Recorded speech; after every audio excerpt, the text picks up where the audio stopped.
여러분, 성경에 나오는 예수님 탄생 이야기, 이거 진짜 역사일까요? 아니면 후대에 만들어진 신화일까요? 오늘 분석에서는 존 그레샴 매첸의 저서를 바탕으로 이 탄생 기사들이 스스로 얼마나 믿을 만한지를 깊이 한번 파헤쳐 보겠습니다. 자, 그래서 오늘 이 책을 가지고 한번 제대로 파고 들어볼 건데요. 바로 이 기념비적인 저서의 제9장을 통해서 아주 핵심적인 질문을 다뤄볼 겁니다.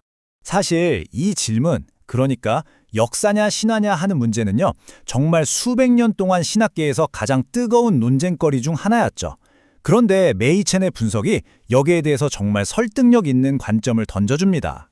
오늘 우리가 함께 따라가 볼 여정은 이렇습니다.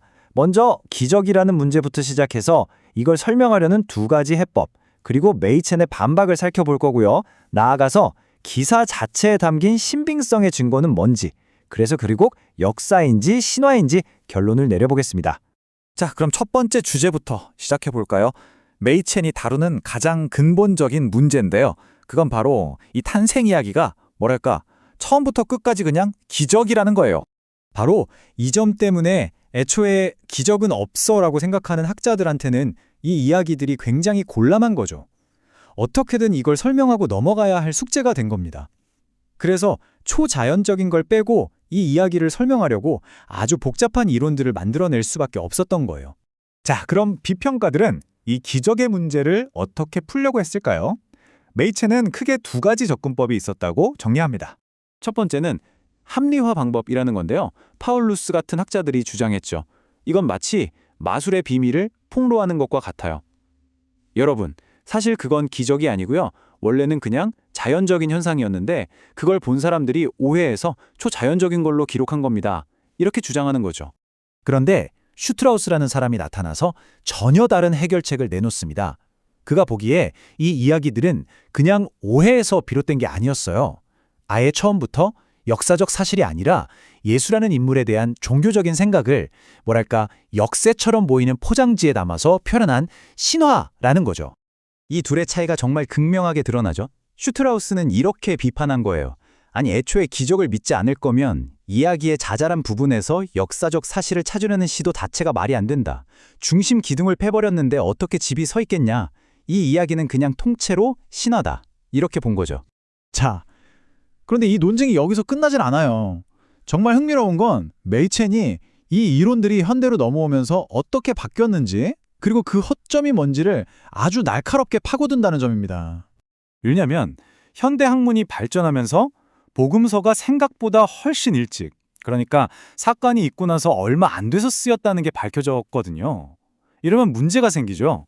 그럴듯한 신화가 만들어지고 퍼지기에는 시간이 너무 부족한 거예요. 슈트라우스의 신화설이 흔들리게 된 거죠. 그래서 아돌프 폰 하르낙 같은 아주 영향력 있던 학자들이 다시 예전의 합리화 방법으로 돌아가게 됩니다. 그러니까 하르낙은 다시 생각한 거죠. 신화는 아닌 것 같고, 그럼 혹시 기적은 아니지만 뭔가 특별한 실제 사건이 그 바탕에 있었던 건 아닐까 하면서요. 그래서 내놓은 게 바로 이 조산 가설입니다. 마리아가 요셉과 정식으로 결혼하기 전, 그러니까 약혼 기간에 관계를 맺어서 예수가 태어났다는 주장이에요. 하지만 메이첸은 이 가설을 정말 조목조목 반박합니다. 첫째, 이건 성경에 묘사된 요셉과 마리아의 그 의롭고 훌륭한 성품과 정면으로 부딪힌다는 도덕적인 문제가 있고요. 둘째, 예수님이 활동하시던 시기에 그분의 출생이 불법적이었다고 비난한 유대인들의 기록이 전혀 없다는 역사적인 문제도 있습니다. 그리고 마지막으로 이런 주장은 기독교 신앙의 가장 핵심적인 정서에 혐오감을 준다는 신학적인 반박까지 제기하는 거죠.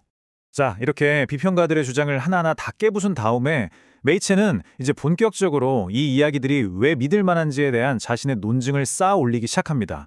그가 첫 번째로 주목하는 건 바로 문체입니다. 우리가 흔히 아는 성경, 즉 정경 복음서의 탄생 기사를 보면요, 정말 놀라울 정도로 절제되어 있고 진중해요. 그런데 그 당시 만들어졌던 다른 외경 복음서들을 보면요, 아기 예수가 막 이상한 기적을 남발하고 출생 과정도 귀괴하게 묘사하고, 한마디로 예수의 인간성을 훼손하는 딱 봐도 꾸며낸 듯한 이야기로 가득 차 있다는 거죠. 이 차이가 엄청나다는 겁니다. 아니, 그럼 동방박사를 이끈 별은 어떻게 설명할 거냐? 이건 너무 판타지 아니냐라고 생각할 수 있잖아요. 그런데 메이첸은 이것조차도 꼭 하늘에 무슨 UFO처럼 떠다니는 초자연적인 물체일 필요는 없다고 봐요. 당시 동양의 시적인 표현을 감안하면 그냥 자연적인 천문 현상을 보고 해석한 것일 수도 있다는 거죠. 이렇게 봐도 이야기 전체를 훼손하지 않는다는 겁니다. 그러니까 이 모든 걸 종합해보면 핵심은 이겁니다. 메이체는 이 탄생 이야기들이 그냥 만들어낸 신화라고 하기에는 그 속에 등장하는 인물들의 행동이나 심리 묘사가 너무나도 사실적이고 설득력 있다는 거예요. 역사적 실제 상황처럼 느껴지게 하는 디테일들로 가득 차 있다는 거죠. 자, 이 모든 증거들을 바탕으로 메이체는 드디어 그의 강력한 최종 결론에 도달합니다. 그의 주장은 이겁니다. 탄생 이야기는 기적적인 요소를 포함해서 있는 그대로 전체를 받아들이던가 아니면 그냥 통째로 신화라고 버리던가 둘 중 하나여야 한다는 거예요. 어설픈 중간 지점은 논리적으로 불가능하다는 거죠. 왜냐하면 이 이야기들은 서로 너무나도 긴밀하게 연결된 하나의 전체이고 그 안에는 우리가 살펴본 것처럼 그 사실성을 뒷받침하는 증거들이 너무나도 많기 때문입니다. 그리고 이것이 바로 메이첸이 오늘 우리에게 던지는 마지막 질문입니다. 과연 사람이 꾸며낸 신화가 이토록 생생하고 일관되면서도 심리적으로 이렇게까지 복잡한 역사적 디테일을 담아낼 수 있을까요? 전설이라는 말 한마디로 이 모든 놀라운 이야기들을 다 설명할 수 있는지 우리에게 깊이 생각해보라고 도전하는 겁니다.